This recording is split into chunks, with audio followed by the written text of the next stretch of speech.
Friends, ये 1500 साल पुरानी मूर्ति है। इस स्टैचू को बोला जाता है उड़ती हुई दैवी आकृति। ये चालुक्य साम्राज्य की है और ये 7वीं सदी की है और ये कर्नाटक से मिली है ये। और दोस्तों, कभी अपने देश, अपने कल्चर, अपने समाज को जानना है ना, तो किसी भी शहर में जाके उस शहर के अंदर म्यूजियम को घूमो। मैं आया हुआ हूँ दिल्ली के नेशनल म्यूजियम, जो इंडिया गेट के पास जनपथ रोड पर पड़ता है। ये देखो मेरे सामने एक मूर्ति है,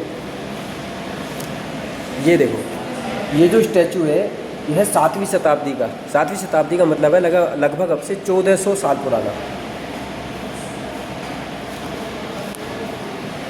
ये भगवान विष्णु का स्टैचू है, ये भी लगभग 900 साल पुराना स्टैचू है। ये देखिए, लॉर्ड विष्णु।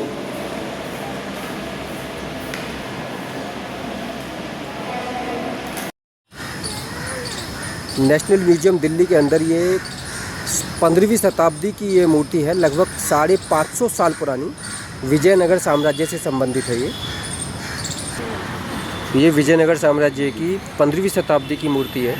इसको बोलते हैं शिव का रौद्र रूप। चोल साम्राज्य 12वीं सदी, विजयनगर डायनेस्टी, शिव स्कंद का एक रूप।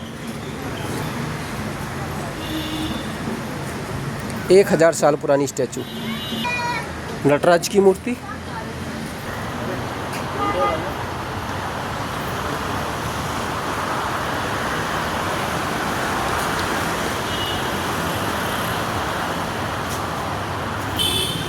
देखो इतिहास में जब हम मौर्य काल के बारे में पढ़ते हैं तो उसमें मौर्य काल में एक सम्राट अशोक नाम के बहुत ही महान शासक हुए, जिनको अशोक महान बोलते हैं।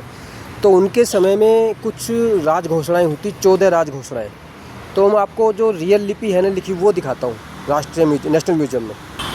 ये वो 14 राज घोषणाएँ हैं जो अशोक ने की थी अपने राज्य में, जिसको कानून कह सकते हैं, उस समय का संविधान कह सकते हैं। कि इन 14 घोषणाओं के अंतर्गत ही देशवासियों को, जो उस समय का समाज था, चलना होता था। ये उस समय की लिपि होती थी जो पत्थर के ऊपर लिखी हुई है। और हिंदी में वो 14 घोषणाएँ ये हैं, देखो, इसको पढ़ सकते हैं।